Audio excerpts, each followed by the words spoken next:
নমস্কার। আমার পুরুলিয়া মাধ্যমিক প্রস্তুতি 2025-এ আপনারা সবাই স্বাগত। তা শুরু করি, সবাইকে ধন্যবাদ জানিয়ে আর সময় নষ্ট না করে। আমাদের পাশে আজকে দুই অভিজ্ঞ শিক্ষক আছেন। আমার বাঁ দিকে আছেন সুনীতি প্রিয় গুরু, পুরুলিয়া জেলা স্কুলের অভিজ্ঞ শিক্ষক, এবং বাংলা বিষয়ের আরেকজন শিক্ষক আমাদের সঙ্গে আছেন। আমার ডান দিকে আছেন সম্মানীয় স্বরূপ কুমার ধবল। উনি পুরুলিয়া রামকৃষ্ণ মিশন বিদ্যাপীঠের বাংলা শিক্ষক। শুরু করা যাক। তোমাদের জন্য অগ্রিম শুভেচ্ছা রইল আগামী মাধ্যমিক পরীক্ষার জন্য। প্রথমেই আমি সুনীতি স্যারের কাছে যাব। আমাদের বাংলা বিষয়ের সিলেবাস সম্পর্কে স্যার যদি কিছু বলেন। প্রথমেই আমি আমার পুরুলিয়া এই চ্যানেল কর্তৃপক্ষকে অনেক ধন্যবাদ জানাই। এইরকম একটি অনুষ্ঠান ঠিক মাধ্যমিকের পূর্বে আমাদের পুরুলিয়ার সহ সমস্ত পশ্চিমবঙ্গের মাধ্যমিক পরীক্ষার্থীদের উপহার দেওয়ার জন্য। মাধ্যমিকের সিলেবাস আজকে তোমাদের কাছে নতুন করে কিছু বলার নেই, যদিও তাও আমি একটু স্মরণ করিয়ে দিই। তোমরা সবাই জানো যে তোমাদের 5টি গদ্য পাঠ্য আছে, আর 7টি কবিতা আছে, আর একটি নাট্যাংশ আছে, আর রয়েছে কোনি নামক শ্রদ্ধেয় মতি নন্দীর লেখা একটি উপন্যাস। এছাড়া তোমাদের ব্যাকরণ এবং নির্মিতি তো রয়েছে। তো আমাদের যে কবিতাগুলো রয়েছে, আর তোমাদের আমি নাম বলতে চাইছি না, তোমরা সবগুলোর সম্পর্কেই জ্ঞাত আছো। গদ্য, কবিতা বা নাট্যাংশ অথবা ব্যাকরণ অথবা তোমাদের যে সহায়ক পাঠ বা তোমাদের প্রবন্ধ রচনা বা নির্মিতির অন্যান্য সংলাপ এবং প্রতিবেদন, এগুলোই হচ্ছে আমাদের মাধ্যমিকের মূলত সিলেবাস। সেগুলোর প্রত্যেকটার জন্যই কিছু কিছু করে নম্বর বরাদ্দ রয়েছে। তবে হ্যাঁ, সর্বোচ্চ নম্বর রয়েছে আমাদের প্রবন্ধ রচনার জন্য 10 নম্বর, 400 শব্দের মধ্যে লিখতে হয়। আর বাকি গদ্য, পদ্য, সহায়ক পাঠ এগুলোর জন্য ওই সেই রকমভাবেই আনুপাতিক হারে নম্বর দেওয়া আছে, বরাদ্দ আছে। যেগুলো আমাদের ছাত্রছাত্রীরা আগের থেকেই মোটামুটি এগুলো সম্পর্কে জ্ঞাত আর কি। বেশ, আমরা এবার কিন্তু যাব আমাদের স্বরূপবাবুর পাশে। স্বরূপবাবুর কাছে আমরা যাব। স্যার, বাংলা বিষয়ের যে নাম্বারের যে বিভাজন, সেটা যদি একটু বুঝিয়ে বলেন। প্রথমেই আমি আমার পুরুলিয়া এই চ্যানেল কর্তৃপক্ষকে জানাই আমার কৃতজ্ঞতা। আর আগামী মাধ্যমিক পরীক্ষার্থীদের জন্য রয়েছে আমার অনেক স্নেহ, ভালোবাসা এবং শুভেচ্ছা। সুনীতিবাবু বললেন এইমাত্র যে সিলেবাসের বিষয়টি, তার সাথে আমাদের নাম্বার বিভাজন, এটা আমাদের অত্যন্ত গুরুত্বপূর্ণ একটা দিক। পরীক্ষাতে বসার পর কোন বিষয়টার উপর, কোন দিকটির উপর কত নাম্বার রয়েছে, সেটি যদি আমরা পূর্বেই ঠিকমতো অনুশীলন না করে যাই, তাহলে অনেক সময়তেই আমাদের কোনো না কোনো প্রশ্ন হয়তো বাদ পড়ে যেতে পারে বা সেটা আমাদের অলক্ষ্যে থেকে যেতে পারে। রিভিশন করার সময় আমাদের সেই বিষয়টাকে একবার দেখে নিতে হবে। এখন দেখা যাক নাম্বার ডিভিশনে কীরকম আমাদের মধ্যশিক্ষা পর্ষদ ব্যবস্থাপনা করেছেন। গল্প থেকে, কবিতা থেকে, প্রবন্ধ থেকে, নাটক থেকে এবং সহায়ক গ্রন্থ কোনি থেকে, আর সর্বশেষ ব্যাকরণ এবং নির্মিতি থেকে একটি নির্দিষ্ট পরিমাণ নম্বর বিভাজন রয়েছে। প্রথমেই আমরা আসি এমসিকিউ, অর্থাৎ মাল্টিপল যে টাইপ কোশ্চেন রয়েছে, এখানে আমাদের 17 নম্বর থাকবে। আর এখানে কোনো অপশন থাকে না, 17টি প্রশ্ন থাকবে, 17টিই করতে হবে। এসিকিউ এর ক্ষেত্রে আমরা 19 নম্বর বরাদ্দ রয়েছে দেখতে পাই। এই 19 নম্বরের আবার প্রত্যেকটির একটি ভাগ আছে। যেমন এমসিকিউ এর ক্ষেত্রে ভাগ রয়েছে গল্প থেকে 3 নম্বর, কবিতা থেকে 3 নম্বর, প্রবন্ধ থেকে 3 নম্বর, আর ব্যাকরণ থেকে আমাদের রয়েছে 8 নম্বর। এসএকিউ এর ক্ষেত্রে আমরা দেখতে পাই গল্প থেকে 4 নম্বর, কবিতা থেকে 4 নম্বর, প্রবন্ধ থেকে 3 নম্বর এবং ব্যাকরণ থেকে 8 নম্বর। এটি হলো এমসিকিউ আর এসএকিউ এর নাম্বার বিভাজন। এরপর আমাদের দুটো প্রশ্ন করতে হয় 3 নম্বরের, একটা গল্প থেকে আসে, একটা কবিতা থেকে আসে। এছাড়া আমরা পরবর্তী অংশে দেখতে পাই আমাদের নাট্যাংশ থেকে 4 নম্বরের একটি প্রশ্ন থাকে, সেটি তোমাদেরকে মাথায় রাখতে হবে। এখানে 4 নম্বর রয়েছে, একটি মাত্র প্রশ্ন, আর দুটো অপশন থাকবে, একটি করতে হবে, যার জন্য বরাদ্দ নাম্বার হচ্ছে 4। পরবর্তী সহায়ক যে গ্রন্থ রয়েছে কোনি থেকে আমাদের দুটো প্রশ্ন করতে হয়, সেটা আমাদের চলে যাচ্ছে রচনাধর্মী প্রশ্নের ক্ষেত্রে। রচনাধর্মী প্রশ্নের ক্ষেত্রে গল্প থেকে 5 নম্বর থাকবে, কবিতা থেকে 5 নম্বর থাকবে, প্রবন্ধ থেকে 5 নম্বর, আর কোনি থেকে 2টি প্রশ্ন 10 নম্বর। নির্মিতি যে অংশটি রয়েছে, নির্মিতির অংশে আমরা দেখতে পাই কি বঙ্গানুবাদ 4 নম্বর থাকবে, সংলাপ এবং প্রতিবেদন দুটোর মধ্যে যে কোনো একটা করতে হবে 5 নম্বর, আর প্রবন্ধ রচনার ক্ষেত্রে 10 নম্বর। এটি গেল আমাদের সম্পূর্ণ নম্বর বিভাজন। এই নম্বর বিভাজনটিকে মাথায় রেখে পরে আমাকে পরীক্ষার হলে ঢুকতে হবে, যাতে আমার কোনো প্রশ্ন বাদ না পড়ে যায় বা কোনো প্রশ্ন আমার অলক্ষ্যে না থেকে যায়। কারণ একটা প্রশ্ন বাদ পড়ে যাওয়া মানে কি, সেটি সম্পূর্ণ নম্বর থেকে আমি কি না বঞ্চিত হলাম। এই গেল আমাদের মাধ্যমিকের নাম্বার ডিভিশন।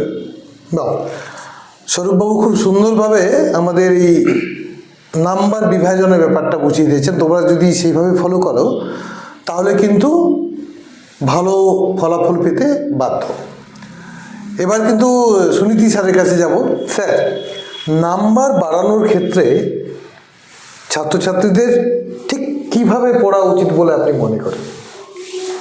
নাম্বার বৃদ্ধির ক্ষেত্রে বা নাম্বার আরও বেশি করে তোলার ক্ষেত্রে সবার আগে যেটা প্রয়োজন সেটা হচ্ছে বেশি করে পড়া, খুঁটিয়ে পড়া।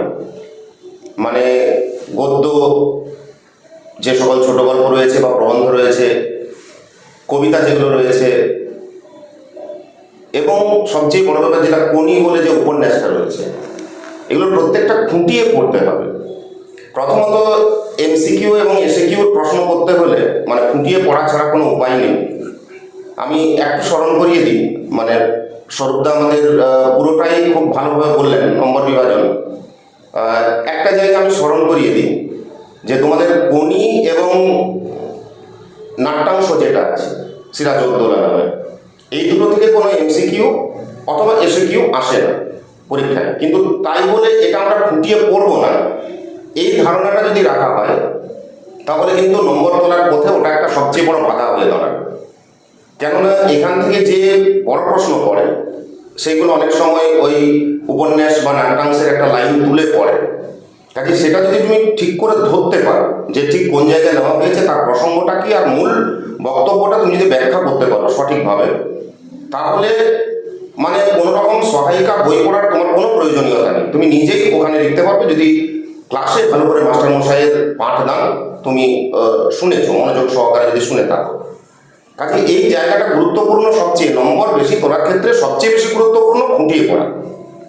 আর 2 নম্বর হচ্ছে যে আমি যখন লিখব তখন লেখার ক্ষেত্রে সবসময় মনে রাখতে হবে যেটা, যে আমি সহজ সরল ভাষাতে লিখব, কোনো জটিল শব্দ ব্যবহার করব না। আমি কেন এটা বলছি, কারণ এই বয়সের ছেলে মেয়েদের একটা ধারণা থাকে যে একটু কঠিন শব্দ দিয়ে একটু জটিল জটিল বাক্য লিখলে বুঝি পরীক্ষকরা বেশি খুশি হবেন। আসলে কিন্তু তা নয়।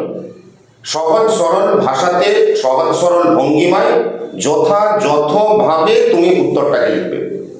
প্রথমেই চেষ্টা করবে যে কবিতা বা গদ্য বা নাট্যাংশ থেকে তোমার প্রশ্নটা রয়েছে তার উৎসটা দিতে, বলুক না বলুক প্রশ্নে তোমাকে উৎস দিয়ে দেওয়াটা হচ্ছে একটা আবশ্যিক কর্তব্য। কেননা তাহলে ওই সংশ্লিষ্ট বিষয় সম্পর্কে মানে ওই সম্পর্কে আলোচনায় ঢোকার আগে পরীক্ষকের মাথাতেও একটা ধারণা চলে আসে যে এই বিষয়ে লিখতে চলেছে এবং তার একটা উপস্থাপনার মতো ওটাতে হয়ে যায়। খালি প্রশ্নে না থাকলেও উৎস দেওয়াটা জরুরি। আর শব্দ সংখ্যা যেটা আমাদের দেওয়া থাকবে, যেমন 1 নম্বরের যে এসএকিউ সেখানে বেঁধে দেওয়া থাকে যে 20টি শব্দের মধ্যে 5 নম্বরের যে এসে টাইপ কোশ্চেন পড়ে, মানে আমাদের যে বড় প্রশ্ন বলে থাকি আমরা যেটাকে, সেখানে আমাদের 150টি শব্দের মধ্যেই উত্তর করতে বলা থাকে। এছাড়া আমাদের 4 নম্বরের যে আমাদের দাদা যেটা বললেন এর আগে, যে নাট্যাংশ থেকে যে প্রশ্ন থাকে তাতে 125টি শব্দই বরাদ্দ থাকে। আর আমাদের যে সংলাপ বা প্রতিবেদন এক্ষেত্রে 150টি শব্দ, এবং প্রবন্ধ রচনার ক্ষেত্রে 400 শব্দ, কম বেশি আর কি, সে তার মধ্যেই লিখতে বলা থাকে। তবে সবচেয়ে মনে রাখতে হবে যে আমার শব্দ সংখ্যাটাকেই একদম চূড়ান্ত ধরে উত্তর লেখার প্রবণতা না রাখাই ভালো। কেননা শব্দ সংখ্যা তুমি মোটামুটি 10% এদিক ওদিক করতেই পারো, কম বেশি করতেই পারো। তবে তোমাকে লক্ষ্য রাখতে হবে আমি যথাযথভাবে প্রসঙ্গ বজায় রেখে যৌক্তিক পদ্ধতিতে উত্তরটা ঠিকঠাক লিখতে পারছি কিনা। এটা যদি তোমরা করতে পারো তাহলে আমার স্থির বিশ্বাস মাধ্যমিকে যতটা বেশি তুমি আশা করে আছো ঠিক ততটা বেশি নম্বরই তুমি পাবে। তাহলে স্যার আপনি বলছেন যে টেক্সট বুকটা খুঁটিয়ে পড়া, হ্যাঁ, টেক্সট বুক খুঁটিয়ে পড়তে হবে। কারণ নাট্যাংশ হোক বা গদ্য হোক, কবিতা হোক, লাইন তুলে যে ক্ষেত্রে প্রশ্ন আসে সেক্ষেত্রে টেক্সট বইটা খুঁটিয়ে পড়া থাকলে প্রশ্নটা চিনতে খুব সুবিধা হয়। হ্যাঁ, আমার প্রসঙ্গটা আমি ধরতে পারবো, একদম, এটা হচ্ছে সবচেয়ে বেশি গুরুত্বপূর্ণ। একদম প্রসঙ্গটা ধরে ফেলায় উত্তরটা দেওয়া যাবে ঠিক সেভাবে। আমি ঠিক একই জিনিস নিয়ে আমি স্বরূপবাবুকে বলবো, স্যার যদি কিছু সংযোজনের প্রয়োজন মনে করেন, যে নাম্বার তোলার ক্ষেত্রে কোন কোন ছোটোখাটো বিষয়গুলোতে একটু জোর দেওয়া উচিত বা দেখে নেওয়া উচিত বলে আপনি মনে করেন? আমার ভাতৃপ্রতিম সুনীতি যথাযথভাবে জিনিসটাকে ছাত্রছাত্রীর সামনে তুলে ধরেছে। তোমরা একটু মনে রাখার চেষ্টা করবে স্যার কি বললেন। একই জিনিসের আবার পুনরাবৃত্তি আমি আরেকটু করছি, যে উনি বলেছেন খুঁটি নাটিয়ে পড়তে। সত্যি প্রত্যেকটা জিনিস একেবারে যখন পড়বে তখন সেটা নিয়ে ভাববে প্রত্যেকটা লাইন, যে এটা থেকে যদি প্রশ্ন আসে আমি এর উত্তর কি লিখব। এসিকিউ এর ক্ষেত্রে আমরা দেখা যায় যে অনেক লাইন আছে গল্প বা কবিতা বা প্রবন্ধের ক্ষেত্রে একই ধরনের, বা একই গল্পের লাইন আরেক গল্পে প্রায় সমগোত্রীয় রয়ে যাচ্ছে বা চরিত্র রয়েছে। আমরা দেখতে পাই পথের দাবি, আবার অন্যদিকে আমরা গিয়ে পরে দেখতে পাচ্ছি যে একই চরিত্র রয়েছে বহুরূপীতে, জগদীশবাবু। সেই ক্ষেত্রে লাইনটা কিভাবে নেওয়া হয়েছে, কোন জায়গা থেকে নেওয়া হয়েছে, সেটা পড়ার সময় যদি আমরা একটু ভেবে নিই, একটু মনন করে নিই, তাহলে সেটা আমাদের মনের মধ্যে গেঁথে যাবে। উত্তর লেখার ক্ষেত্রে আমাদের অনেক বেশি সুবিধা হবে। আর কবিতার ক্ষেত্রে তো আমি বলবো যে কবিতাগুলো আমাদের মুখস্থ করে নেওয়া উচিত, কেননা এর দুটো আমরা দিক ভালো পেয়ে থাকি। এক হচ্ছে যে কোনো কবিতার লাইন সেটা হচ্ছে প্রশ্নে আসুক না কেন সেই লাইনটা আমাকে বুঝতে সুবিধা হয়ে যায়। আর দ্বিতীয়ত বড় প্রশ্নের ক্ষেত্রে আমরা কোনো একটা উত্তর আমার ঠিক মতো করা নেই, কিন্তু বাকি 2-4টা প্রশ্ন আমার করা আছে উত্তর। যদি কবিতাটা মুখস্থ থাকে তাহলে আমরা সেই কবিতার লাইন ধরে পরে তার আগের এবং পরের লাইনগুলো জেনে পরে একটা সুন্দর উত্তরের উপস্থাপন করতে পারি। এটা একটু মাথায় রাখবে। হ্যাঁ, তোমরা আশা করি করেছো মুখস্থ। যদি না করে থাকো তাহলে কিছু কি না, যদি সময় পাও করে নেবে। আর এখানে যে নাট্যাংশের ক্ষেত্রে তিনি বললেন, স্যার যেটা বলেছেন যে আমাদের এখানে এমসিকিউ বা এসএকিউ থাকে না, এটা সত্য, কিন্তু 1 নাম্বার প্লাস 3 নাম্বারের প্রশ্ন থাকে। স্যার সেটা তোমাদের সামনে জানিয়েছেন যে এই 1 নাম্বারের প্রশ্নটার জন্য আমাদের খুঁটিয়ে পড়া বা সংলাপগুলি প্রত্যেকটি ঠিক মতো জেনে রাখা দরকার। কোন সংলাপ কে করছেন এবং কোন প্রসঙ্গে করছেন, কাকে করছেন, এই বিষয়গুলো। আর তৃতীয়ত হচ্ছে ব্যাকরণের দিকটা। ব্যাকরণ তোমাকে ফুল মার্কস পেতে হবে। এখানে 16 নাম্বার আছে, 8 নাম্বার এমসিকিউ, 8 নাম্বার এসএকিউ। এই 16তে 16ই যেন পাও, তার জন্য এটাকে প্র্যাকটিস করো বেশি পরিমাণে। আমাদের বাক্য, বাচ্য, কারক, আর আমরা দেখতে পাই যে আমাদের সমাস, এই যে 4টে অংশ রয়েছে এটাকে প্র্যাকটিস করতে হবে। প্র্যাকটিস ছাড়া এটা সম্ভব নয়। এবং প্র্যাকটিস করার সময় যেগুলো একটু ব্যতিক্রম ধর্মী, সেই ব্যতিক্রম ধর্মীগুলোকে তোমরা লিখে রাখো। লিখে পরে সেটাকে কি না বারবার অনুশীলন করতে থাকো। বিভিন্ন টেস্ট পেপার, বিভিন্ন কোশ্চেন পেপার বা বিভিন্ন ধরনের মডেল যে আমাদের প্রচুর কোশ্চেন রয়েছে, সেগুলোকে তুমি প্র্যাকটিস করো। প্র্যাকটিস করে পরে তোমার স্কুলের যে সমস্ত শিক্ষক রয়েছেন তাদেরকে দেখাও। দেখবে কি না এটা যে সমস্ত ঘাটতিগুলো রয়েছে সেটা কি না তুমি ওভারকাম করে যাবে। আর রচনার ক্ষেত্রে নাম্বার তোলার জন্য আমাদের দেখবে কিছু ক্ষেত্রে এমন রচনা আছে যেটা পয়েন্ট করে লিখতে হয়, সেটা সাব পয়েন্ট দেবে। সাব পয়েন্ট না দিলে পরে সেগুলো হচ্ছে নাম্বার ঠিক মতো আসে না, কেননা প্রত্যেকটা প্যারা করে দিলে সেই ক্ষেত্রে কি না যিনি এক্সামিনার খাতা দেখছেন সেই ক্ষেত্রে আমাদের আগের স্তবকের সঙ্গে বা আগের প্যারার সঙ্গে পরের প্যারার অনেক সাজুজ্য থেকে যায়। আর তুমি যখন সাব পয়েন্ট করে দিচ্ছ তখন কি না তুমি একেবারে ইন্ডিকেট করে দিচ্ছ, নির্দেশ করে দিচ্ছ যে আমার এই অংশটার বিশ্লেষণ আপনি এবার দেখুন। হ্যাঁ, আর নাম্বার তোলার ক্ষেত্রে আরেকটা জিনিস, কোনো প্রশ্ন যেন আমার বাদ না পড়ে যায়। সময়ের অভাবে আমি কোনো একটা প্রশ্ন ছেড়ে চলে এলাম, রচনাটা অর্ধেকটা লিখলাম, বাকিটা পারলাম না, সেই ক্ষেত্রে কিন্তু নাম্বারটা অনেকটাই কমে যায়। তুমি উপসংহার পর্যন্ত যাও। তুমি দরকার হলে যে সমস্ত বিষয়গুলোকে, সাব পয়েন্টগুলোকে এক্সপ্লেন করছিলে, তোমার সময়ের অভাব ঘটে গেছে, তুমি সেগুলোকে কম করে দাও, কিন্তু উপসংহার পর্যন্ত অবশ্যই যাবে। তাছাড়া এক্সামিনার বুঝে যাবেন যে তুমি এটাকে শেষ করতে পারলে না। যেটা উপসংহার থাকলে হয়তো তুমি 7 পাচ্ছিলে, সেটাই হয়তো পেয়ে গেলে তুমি 3 বা 4। এই ক্ষেত্রে সমস্ত প্রশ্নের উত্তর তুমি যাতে দিয়ে আসতে পারো, এটা নাম্বার তোলার ক্ষেত্রে অত্যন্ত প্রয়োজন। আর বাকি যেভাবে পড়ছো খুঁটিনাটিভাবে স্যার বলেছেন সেইভাবে পড়তে থাকো। হ্যাঁ, দেখো নাম্বার ভালো আসবে, না আসার কিছু নেই। আর অনেকটা সময় এখন আমাদের রয়েছে, এই সময়টা যদি আমরা ঠিকমতো ইউটিলাইজ করতে পারি তাহলে নাম্বার আসতে বাধ্য। ব্যাস। ঠিক সুন্দর করে সৌরভবাবু বলেছেন যে কিভাবে নাম্বারটা বেশি তোলা যেতে পারে, কোন কোন বিষয়ে সতর্ক হওয়া উচিত, প্রস্তুতি নেওয়া উচিত। বিশেষ করে কবিতা বা নাট্যাংশ বা গদ্য যাই হোক না কেন, লাইন তুলে যে প্রশ্নগুলো আসে, একটা প্রশ্ন স্যার একই ধরনের উত্তর হবে, যেটা হয়তো ওই লাইনটা কোট করেই বলা হলো।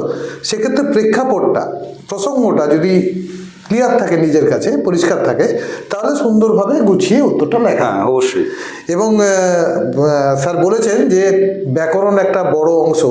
আমি সুনীতিবাবুকে বলবো, স্যার ব্যাকরণের প্রস্তুতিটা কিভাবে নেবে একটু যদি বুঝিয়ে বলেন, মানে কোন কোন বিষয়ে সতর্ক থাকা উচিত এবং কিভাবে প্রস্তুতি নিলে পুরো নাম্বারটাই যাতে পাওয়া যেতে পারে। সব স্যার যেটা বলছিলেন যে ব্যাকরণের নাম্বার যেন কিছুতেই কাটা না যায়, এটা স্যার একটু বুঝিয়ে বলুন। স্বরূপদা এত সুন্দর করে বলেছে, মানে তো আমি তো ছাত্রের মতো শুনছিলাম, আমিও মুগ্ধ, এত ভালোভাবে বললো।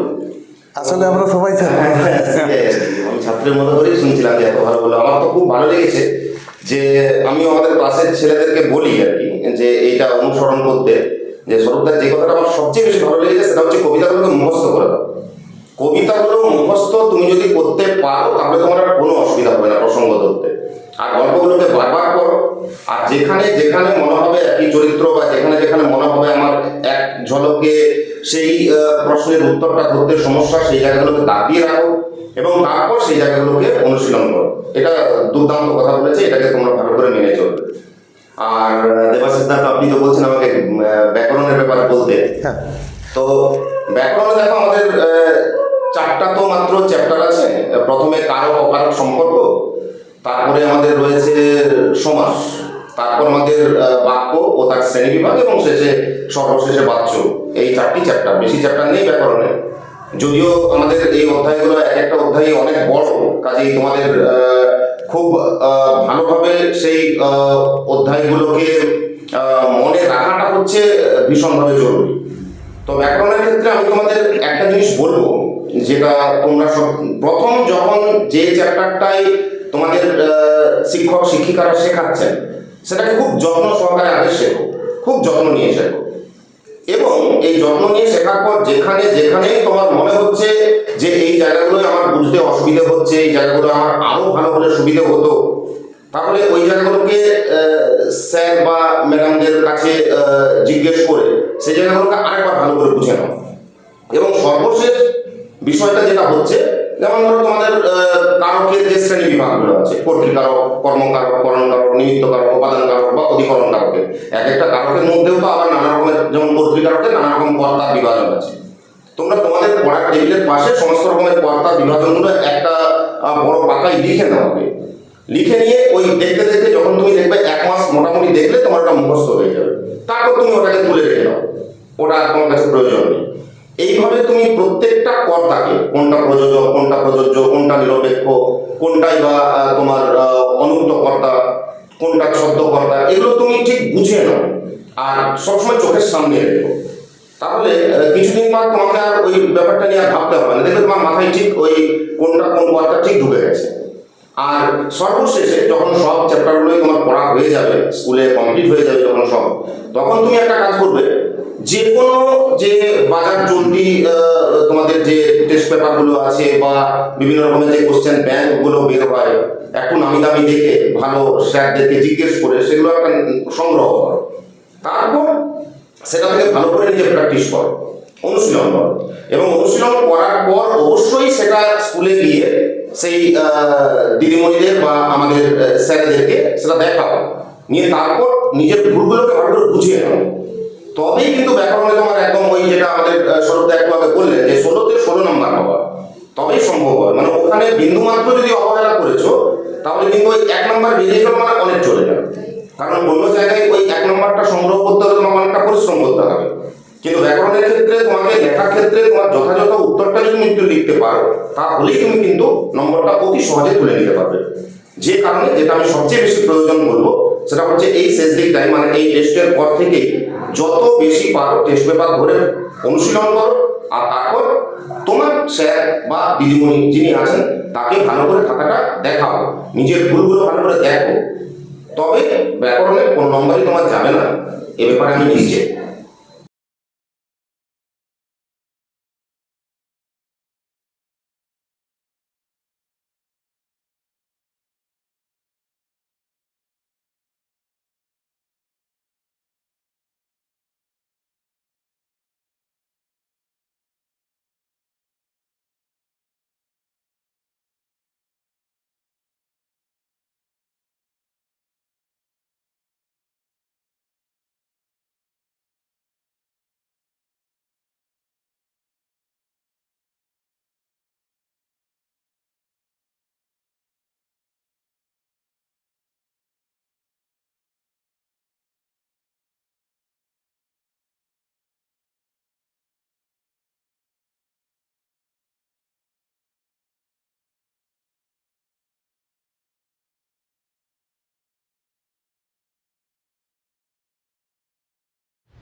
এবার দ্বিতীয় যে জায়গাটা, এটা হচ্ছে শিরোনাম।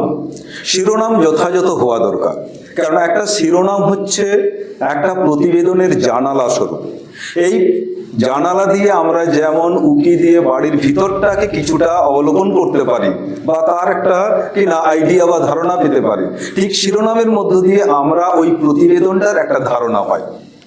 আমাদের সাধারণত এই প্রতিবেদন লেখা হয় অ্যান্টি পিরামিড ওয়েতে। অ্যান্টি পিরামিড অর্থাৎ কি না, হু, হুইচ, হোয়াট, হোয়েন, হোয়ার, এই যে পাঁচটা জিনিস, হু, হুইচ, হোয়াট, হোয়েন, হোয়ার, এই পাঁচটা জিনিসের উত্তর আমার প্রথমেই থেকে যাবে।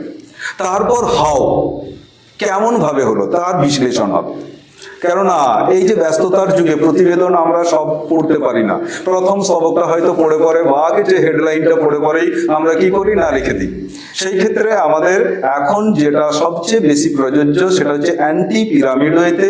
আর তুমি সেখানে কি না এই প্রশ্নগুলোর উত্তর যাতে কি না তোমার যিনি পাঠক রয়েছেন তিনি জেনে যান, এই পাঁচটা প্রশ্নের উত্তর প্রথমে দিয়ে দাও, তারপরে হাউ সেটাকে বিশ্লেষণ করো।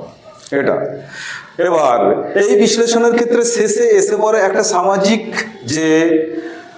যে মূল্যায়ন করবে, সামাজিক মূল্যায়ন, যে বারবার রেল দুর্ঘটনা ঘটছে, রেল দুর্ঘটনার কাছে হাত থেকে রক্ষা পাওয়ার জন্য কিভাবে কি না পদক্ষেপ নেওয়া উচিত বা কি কি ঘটলো, কতজন আহত, নিহত কোন স্টেশনে হলো, কোন সময়ে হলো এবং কোন ট্রেনের মধ্যে হলো। তারপর শেষে গিয়ে পরে তুমি জানাও যে এর কি না একটা পর্যালোচনা, সেটা এক বা দু লাইনের মধ্যে হয়ে যাবে। এটা হচ্ছে প্রতিবেদন। তাহলে প্রতিবেদনের স্ট্রাকচারে প্রথমে হচ্ছে শিরোনাম, তারপরে কি না নিজস্ব সংবাদদাতা, তারপরে স্থান, তারপরে তারিখ, কোলন, তারপরে প্রতিবেদন শুরু হয়ে যাচ্ছে। তারপর আমরা কি না এগিয়ে যাচ্ছি বিষয়ের দিকে। এটা গেল প্রতিবেদন।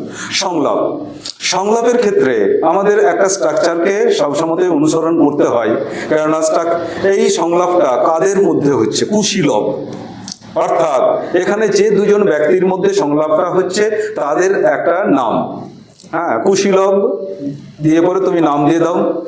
এবার কোন স্থানে হচ্ছে, সেটা হাটের মোড়ে হচ্ছে না স্কুল প্রাঙ্গণে হচ্ছে না শ্রেণীকক্ষে হচ্ছে, সেই স্থানটা উল্লেখ করো। তারপর তারিখ, কত তারিখে এটা হচ্ছে, এই জিনিসটা যেন আমাদের স্ট্রাকচারে থাকে। তারপর তুমি সংলাপটা শুরু করো এবং সংলাপের প্রথমে একেবারে খুব সাবলীল ভাবে সাধারণ দু একটা প্রশ্নের মধ্যে দিয়ে শুরু হবে। তারপর ধীরে ধীরে ধীরে ধীরে আমরা বিষয়ের অভ্যন্তরে প্রবেশ করব। ধীরে ধীরে বিষয়ের অভ্যন্তরে প্রবেশ করার পর যে বিষয়টা হচ্ছে দ্রব্যমূল্য বৃদ্ধি, এই দ্রব্যমূল্য বৃদ্ধির কি না আমরা প্রথমে কেমন আছো, হ্যাঁ, বা কি করছো, অনেকদিন দেখা হয়নি, আর দুটো সংলাপের মধ্যে আমরা এটা সেরে নিলাম। তারপর বিষয়ের আস্তে আস্তে অভ্যন্তরে প্রবেশ করলাম, তারপর সেখান থেকে আমরা বেরিয়ে যাব। এবার একে অপরে বিদায় নেব, সেই ক্ষেত্রে কি না খুব সাধারণ দুটো সংলাপের মধ্য দিয়ে সেটা শেষ হবে। এইভাবে তোমরা সংলাপ এবং প্রতিবেদনটাকে লেখার চেষ্টা করবে। সেই ক্ষেত্রে আমরা কি না তার যে গঠন, সেই গঠনটাও পেয়ে যাচ্ছি এবং তার যে বিষয়, সেই বিষয়টার প্রতি আলোকপাত করতে পারছি। এবার হচ্ছে প্রবন্ধ রচনা। প্রবন্ধ রচনা 10 নম্বর রয়েছে। এখানে 10 নম্বরের ক্ষেত্রে আমাদের 400 শব্দ বরাদ্দ, কিন্তু 400 শব্দের সমস্ত ক্ষেত্রে কি না আমরা পাই না। সেক্ষেত্রে সুনীতি ভাই আমাদের বলেছেন 10% আমরা 10% এটার কিছু কি না সংযোজন বিয়োজন ঘটাতে পারি। ঘটনাটা একেবারে কিছু কিনা সত্য, হ্যাঁ, যে আমরা একেবারে 400 শব্দে গিয়ে পরে আমরা শেষ করলাম, এমনটা কি না যিনি এক্সামিনার রয়েছেন তিনিও জানেন এটা কিছু সম্ভব হয় না অনেক ক্ষেত্রে। সেই ক্ষেত্রে কি না তুমি সেটাকে 10% পর্যন্ত এগিয়ে নিয়ে যেতে পারো, কোনো অসুবিধা নেই। তোমার যদি সাবজেক্ট ম্যাটার ভালো হয়, তোমার লেখার প্রণালী যদি ভালো হয় এবং সেখানে যদি আমরা দেখতে পাই যে এক্সামিনার যে খুব সুন্দরভাবে তুমি এটাকে উপস্থাপন করছো, তখন আমাদের এই শব্দ সংখ্যাটা খুব একটা যে কিনা উল্লেখযোগ্য দিক গ্রহণ করে এমনটা নয়। সেক্ষেত্রে একটু বড় হয়ে গেলে পরেও কি না তিনি এটাকে ওভারলুক করে চলে যান। সেই ক্ষেত্রে তোমাকে এটা মাথায় রাখতে হবে যে আমি একটা ঠিক আছে 400 বলেছে, আমি 430 বা 450 মধ্যে আমি শেষ করার চেষ্টা করব। এবং সেখানে তুমি একটা ভূমিকা দেবে এবং যে প্রবন্ধ রচনাটা পড়েছে সেই প্রবন্ধ রচনার সাপেক্ষে তুমি 5 থেকে 6টা বা কিছু ক্ষেত্রে 2-3টা পয়েন্টেও হয়ে যায়, সব পয়েন্ট নিয়ে এসো আর তারপর একটা উপসংহার নিয়ে এসো, তারপর প্রবন্ধটাকে তুমি শেষ করো। আর এটা সাধারণত আমরা দেখতে পাই পরীক্ষার একেবারে শেষ সময়ে গিয়ে পরে প্রবন্ধ রচনাটা আমরা লিখি। এই ক্ষেত্রে আমাদের সময়ের একটা যে ঘাটতি অনেক সময় দেখা যায়, এই ঘাটতিটা মেটানোর জন্য প্রবন্ধটা তুমি এবার যে কতটা বিশ্লেষণ করবে তোমার সময়ের উপর নির্ভর করছে, কিন্তু ভূমিকা থেকে উপসংহার অবশ্যই যেন থাকে, তাহলেই তুমি নাম্বার দেখবে বেশি পাবে। এখানে কিছু আমরা 9 পর্যন্ত 9:30 পর্যন্ত 10ও দিয়ে থাকি যদি ভালো লাগে। হ্যাঁ, সুতরাং সেই ক্ষেত্রে কোনো অসুবিধা হবে না। তুমি এখানে ফুল মার্কস 4-এ 4 ওখানে বঙ্গানুবাদে পেতে পারো, এখানে 5-এ 5ই দেওয়া হয় সংলাপ বা প্রতিবেদনের ক্ষেত্রে, এবং রচনার ক্ষেত্রে কি না 8 থেকে 9 তো খুব সহজেই পাওয়া যায় যদি এইভাবে তুমি কি না নিজেকে ওটা তুলে ধরো প্রবন্ধ রচনাটাকে। আর এই ক্ষেত্রে কিছু মুখস্থ তো অবশ্যই রাখতে হবে, কিছু প্রবন্ধ রচনা তুমি মুখস্থ রাখো, কিছু কি না তোমার যে পরিবেশ সংক্রান্ত, কিছু বিজ্ঞান সংক্রান্ত, কিছু জীবনী সংক্রান্ত, বাকি এবার তোমাকে কিছুটা লিখতে হবে ওখানে, সব তো সম্ভব নয় এখানে। এবার এইভাবে তুমি অনুশীলন করো, এইভাবে তুমি নিজেকে প্রিপেয়ার করো, দেখো হচ্ছে ভালো নাম্বার আসবে। এ সম্পর্কে কোনো রকম চিন্তা ভাবনার বা কোনো রকম তোমার যে অ্যাংজাইটির কোনো কারণ নেই। একদমই ঠিক। মানে স্যার যেটা বললেন যে প্রতিবেদনের একটা নিজস্ব ধারা আছে, নিজস্ব ছক আছে, সেই ছক অনুযায়ী প্রতিবেদনটা অভ্যাস করতে হবে, তাহলে বিভিন্ন বিষয়ের উপর প্রতিবেদন করে লেখা যাবে। সুনীতিবাবুর কাছে যাব একটু, যে পূর্ণাঙ্গ সহায়ক গ্রন্থ কোনি, এই অংশটিতে ছাত্রছাত্রীরা ঠিক কীভাবে প্রস্তুতিটা নিলে সুবিধা হয়? মানে এই যে কোনি উপন্যাসের জায়গাটা প্রস্তুতি নেওয়াটা খুবই মানে প্রচণ্ড রকমের যত্নের প্রয়োজন হয়। তোমরা তো অলরেডি কোনি উপন্যাস পড়েছো, মানে আমাদের একজন বিখ্যাত ক্রীড়া সাংবাদিক মতি নন্দী, তার লেখা আবার একটা বিখ্যাত বই কোনি, যেটা চলচ্চিত্রায়িত হয়েছে, অনেকেই দেখেওছো তোমরা। তো এইটা আমাদের পাঠ্য হিসেবে মাধ্যমিকে দেওয়া আছে।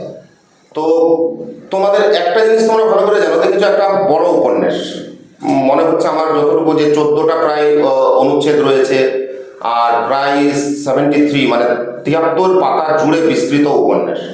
তো এটার থেকে কোন জায়গা থেকে কখন কি প্রশ্ন দেবে এটা ধরাটা মুশকিল, অসম্ভব নয় আর কি। তবে বারবার বলবো ওই একটাই কথা যেটা বলেছি, খুঁটিয়ে পড়া। যদি খুঁটিয়ে তুমি পড়ো আর যদি প্রসঙ্গটা ধরতে পারো, তাহলে পরীক্ষক বুঝে নেবে যে তোমার সামগ্রিক একটা ধারণা আছে, এবং এই সামগ্রিক ধারণাটার যথার্থ মূল্যায়নের সুবিধাটা তুমি কিন্তু পেয়ে যাবে। কাজে আমি বলবো কোনি উপন্যাসটার জন্য প্রস্তুতি নিতে হলে তুমি পুরো উপন্যাসটাকে পড়ো, মাঝে মধ্যে রিডিং দাও, গোগ্রাসে গেল উপন্যাসটাকে, ওটা খুব জরুরি আর কি। আর কোনি উপন্যাসের শেষেই তোমাদের যে পাঠ্য বইটা আমাদের মধ্যশিক্ষা পর্ষদ থেকে যেটা তোমাদেরকে দেওয়া হয়েছে, শেষে থেকে কিছু প্রশ্ন আছে, ওই প্রশ্নগুলোকে অনুশীলন করো। তার মধ্যে এই কিছুদিনের মধ্যে বিভিন্ন রকমের টেস্ট পেপার, সরকারি আমাদের যে টেস্ট পেপার বেরিয়ে যাবে, সেগুলোতে যত রকমের কোনি থেকে প্রশ্ন পড়েছে সবগুলোকে শুধু ওই জায়গাটা ধরে একটু অনুশীলন করে নাও, যে আমি এটাকে পরীক্ষায় পড়লে কিভাবে লিখবো, মানে কোন প্রসঙ্গে কিভাবে বলা হয়েছে, প্রসঙ্গটা একটু দেখে নেবো, আর তার সঙ্গে একটু ব্যাখ্যা, যদি কোনো জায়গায় ব্যাখ্যা বুঝতে না পারি স্যার বা দিদিমণির সঙ্গে একটু আলোচনা করে নেবো সেই বিষয়টা নিয়ে, ওই জায়গাটা নিয়ে। এইটুকু কোনির জন্য মোটামুটি যথেষ্ট। আর তার বাইরে আরেকটা জিনিস আমি বলবো, যে কোনি থেকে করার জন্য মোটামুটি 10-12টা প্রশ্ন, যেগুলো অতীতে কোনো না কোনো বছর পড়েছে, সেইগুলো তোমরা খুব ভালোভাবে অনুশীলন করে যাও, পারলে মুখস্থ করে যাও ওগুলো, কারণ তাতে তুমি সুবিধাই পাবে, কোনো অসুবিধা। মুখস্থ করতে পারাটা মানে বিরাট কোনো আমি কৃতিত্বের কথা বলছি না, এটা অনুচিত মুখস্থ করে লেখা। তাও আমি বলবো কোনি থেকে কিছু করে গেলে তোমার কি হবে, তুমি উত্তর লেখার ধরনটা বুঝে ওখানে মানে উপস্থিত বুদ্ধি খাটিয়ে তুমি ঠিকঠাক করে লিখতে পারবে প্রসঙ্গ বজায় রেখে। কাজে 10-12টি প্রশ্ন খুব ভালো করে তুমি প্রস্তুতি নিয়ে যাও। পারলে ওই যে কথাটা বললাম, পারলে মুখস্থ করে যাও, পারলেই অবশ্য মুখস্থ করে যাও, নচেত মুখস্থ করার প্রয়োজন নেই। আর তারপর যত রকমের কোশ্চেন এসেছে এবারের তোমরা যে টেস্ট পেপার বা বিভিন্ন মডেল প্রশ্নে পাবে, সেগুলোকে ভালো করে দেখো, আর ওই জায়গাটা সেই সংশ্লিষ্ট উপন্যাসের ওই জায়গাটা পড়ে নাও ভালো করে, তাহলেই কোনিতে মোটামুটি সাফল্য আসবে। কোনিতে দেখবে যে তোমাদের 3টে প্রশ্ন থাকে এবং তার মধ্যে 2টো করতে হয়, তাই না? 3টে প্রশ্ন থাকে, 2টো করতে হয়। তো এই যে 3টের মধ্যে কিন্তু একটা দেখবে ঠিক ওরা নতুনত্ব যুক্ত প্রশ্নই দেয় প্রতি বছর, এবং ওইটাকে ঠিক করে ধরে লিখবে, কারণ ওইটাই বেশিরভাগ ছেলে মেয়ে করে না, ওই গতানুগতিক গুলোই করে আসে। ওইটাকে একটু ধরার চেষ্টা করবে, এবং তার জন্য একমাত্র উপায় হচ্ছে খুব ভালো করে টেক্সট পড়া। এটা করো, সাফল্য নিশ্চিত। কোনির জন্য টেক্সটটা খুব প্রয়োজন, হ্যাঁ, text- কেননা এখানে অনেকগুলো প্রসঙ্গ রয়েছে। ঠিক। প্রত্যেকটা প্রসঙ্গকে যদি আমরা একটু মাথায় নিয়ে নিই, হ্যাঁ। তাহলে সেটা সম্পর্কে লেখা যাবে, কারণ এটা গল্পের মতো। হ্যাঁ। হ্যাঁ, প্রসঙ্গটাকে আমার মাথায় রাখতে হবে। হ্যাঁ, এই প্রসঙ্গগুলোকে তুমি একটু ভালোভাবে দেখো, প্রত্যেকটাকেই না প্রশ্ন কিভাবে টেস্ট পেপারে কিছু রয়েছে বা মডেল কোশ্চেন পেপারে, সেগুলোকে নিয়ে পরে একটু ভাবতে থাকো। দরকার হলে তুমি কিছু খুব তাড়াতাড়ির মধ্যে সেটাকে একটু লিখবার চেষ্টা করো, যে তোমার ঠিক ঠিক ঘটনাগুলো মনে আসছে কিনা। কারণ কোনই ওই রকম ভাবে প্রায় 30-35 খানা কোশ্চেনও সেখানে সাফিসিয়েন্ট নয়। ঠিক ঠিক। তাহলে তুমি কত মুখস্থ করবে বা কত তৈরি করে যাবে? সেই ক্ষেত্রে উপন্যাসটাকে ভালো করে পড়ো, স্যার যেটা বললেন, এবং সেটার প্রসঙ্গগুলোকে ঠিক ঠিকভাবে একটু মনে রাখো, তাহলেই কোনি থেকে লিখতে পারবে। ঠিক। তৎকাল ভিত্তিতে উপস্থাপনা করার মতো প্রস্তুতি নিয়ে যেতে হবে। এটা এটা একটা খুব সুন্দর কথা। বিষয়বস্তুর বাইরে গিয়ে হাতের লেখা, পরিষ্কার পরিচ্ছন্নতা খাতার, এটা একটা গুরুত্বপূর্ণ বিষয়। যদি এই বিষয়টা একটু বুঝিয়ে বলেন যে কোন কোন ক্ষেত্রে যত্নবান হওয়া উচিত। হ্যাঁ, এটা অত্যন্ত গুরুত্বপূর্ণ আমাদের সাহিত্যের ক্ষেত্রে। লিটারেচারে তোমাকে কি না নাম্বার অনেকটাই এক্সামিনারের কাছ থেকে নিজের দক্ষতাই নিয়ে নিতে হবে। কীরকম? প্রথমেই তোমরা যে জিনিসটির প্রতি আলোকপাত করবে, যে খাতাটাকে সাজানো। খাতাটাকে সাজানো মানে কি, রং বেরঙের একেবারে কি না মার্জিন দিয়ে এরকম নয়, একেবারে পরিষ্কার পেন্সিলে মার্জিন দেবে। মার্জিন তোমরা চারদিকেই মার্জিন দেবে, কিন্তু লেখার স্পেসটা যেন বেশি থাকে, লেখার জায়গাটা যাতে কমে না যায়। একটা দিক যেদিকে তুমি কেনা কোশ্চেন নাম্বার লিখবে, সেই দিকটা যতটুকু পরিমাণ প্রয়োজন ততটুকুই দেবে, কেন 3টে ডিজিট আমাদের লিখতে হবে। হ্যাঁ, হয়তো 1-এর 1, হ্যাঁ, এবং 1-এর ক্ষেত্রে সাধারণত আসে না, আমরা 2-এর দাগের 2-এর 1-এর 1, তাহলে কি না 2টো ডট পড়ছে, 3টে ডিজিট লিখতে হচ্ছে। তাহলে তার জন্য মোটামুটি 1 ইঞ্চির থেকে কম জায়গা রাখলে পরে সেটা সুন্দর পরিষ্কারভাবে লেখা যায়, সেই মার্জিনটুকু দেবে। এবং উল্টো দিকে খুব সরু করে একটা কয়েক সেন্টিমিটারের একটা মার্জিন দেবে, নিচ দিকেও তাই। কেননা খাতাটা অনেক সময়তে আমরা দেখতে পাই যে বাঁধার সময়তে ফেটে যায়, অনেক সময়তে শেষ যে বর্ণটা লিখতে গিয়ে পরে আর হলো না। মার্জিন তোমাকে সেই জায়গা থেকেই না রক্ষা করবে, বা একটা তোমাকে কি না আলটিমেট একটা জায়গাতে এনে পরে বলে দেবে যে তুমি এবার অন্য লাইনে চলে এসো। দেখতে সুন্দর হবে খাতাটা মার্জিন দিলে পরে, পেন্সিলে মার্জিন, হ্যাঁ, এবং চারদিকে মার্জিন। জায়গাটা বেশি, লেখার পরিমাণ যাতে আমি বেশি দিতে পারি, সর্বাধিক। লেখার পরিমাণ কমে গেল এবং আমি পাতার পর পাতা নিয়ে গেলাম, এটা অত্যন্ত দৃষ্টিকটু, এবং এটা এক্সামিনারকে অনেকখানি একটা কিছু তিক্ত অভিজ্ঞতা এনে দেয়। এবং এই তিক্ত অভিজ্ঞতার জন্য তুমি মাথায় রাখবে যে প্রত্যেকটা জায়গায় হাফ নাম্বার 1 নাম্বার কমতে কমতে লাস্টে গিয়ে পরে দেখা গেল কি না 6 নাম্বার কম পেয়ে গেল। 6 নাম্বার মানে কি 1% বেশি, 1% তুমি কমে যাচ্ছে একটা সাবজেক্টে, কিন্তু এই 1% তুমি কি না পেয়ে যাবে তোমার ওই খাতাটার কি না একটা সুন্দরতার উপর। এবার এইভাবে খাতা করলে। দ্বিতীয়ত হচ্ছে, যখন 2 নম্বরের প্রশ্নগুলো আমরা করছি, তার আগে 1 নম্বরে আসি। 1 নম্বরে এমসিকিউ যখন করছি, তোমরা অনেক সময়তেই দেখা যায় আগে নাম্বারগুলো সব লিখে নাও, তারপর উত্তর লেখো। করবে না, তুমি 1-এর 1, তারপরে খ লিখছো না ঘ লিখছো, সেই খ বা ঘয়ের ঠিক মতো বর্ণটা যেন বোঝা যায়, সেটা অবশ্যই করবে। এবং তার সাথে ক্ষয়ের পোর্শনে যেটুকু উত্তর রয়েছে সেটুকু উত্তর দিতে হবে। তোমাকে পূর্ণ বাক্যে এখানে দিতে হয় না উত্তর। আমাদের বাংলাতে কেবলমাত্র এমসিকিউগুলোর ক্ষেত্রে আমরা দেখতে পাই যে 1-এর 1 ক এবং কয়ের অংশটুকু।